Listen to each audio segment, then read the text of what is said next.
आज यस सालको माघ महिना यो स्वस्थानीको महिना, माधव नारायणको महिना।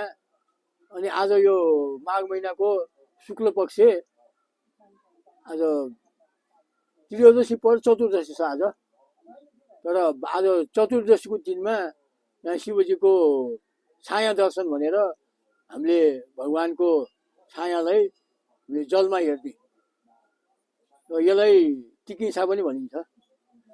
यसलाई भगवानको विधि सम्बत आज यहाँ पूजा अर्चना गरेर एउटा चाहिँ हवन गरेर भगवानलाई अभिषेक गरेर यही क्रममा हामीले जुन यो छाया हामीले यो शिवजीको जुन दक्षिणतिरको अघोर रूपको हामीले आज जलमा हामीले छाया हेऱ्यौँ र आज हेर्ने जुन दिन हो र आज यो छाया जलमा हेरेको खण्डमा हामीले गरेको जुन धर्म कर्म आफ्नो चाहिने कामना अनि हामीले चाहिने मोक्ष प्राप्त गर्न सकिन्छ र हामीले गरेको हामीले जान अनजानमा गरेको चाहिँ हाम्रो पाप कर्म पनि यसले चाहिँ नि दूर गरिदिन्छ भन्ने हाम्रो मूल्य मान्यता छ।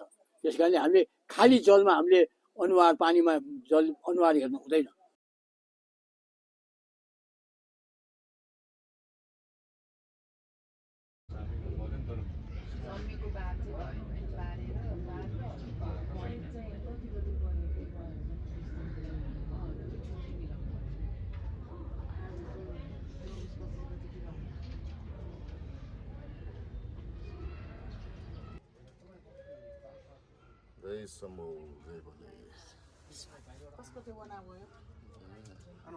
तर जुन हामीले आफ्नो अनुहार हेर्ने भनेको केमा त भन्दाखेरि हामीले चाहिँ जुन हवन गर्ने विधि सम्बत हामीले चाहिँ नि घिउमा हामीले अनुहार हेर्छौँ हाम्रो पाप नाश होस् भनेर।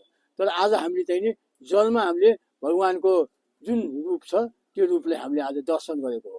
त्यस कारणले यसबाट हामीले चाहिँ नि धर्म मतलब चाहिँ मोक्ष चाहिँ काम हामीले चाहिँ हाम्रो जिन्दगीमा चाहिँ नि जुन धर्म अर्थ काम मोक्ष हामीले चाहिँ नि जुन हाम्रो जीवनमा यति आवश्यक छ।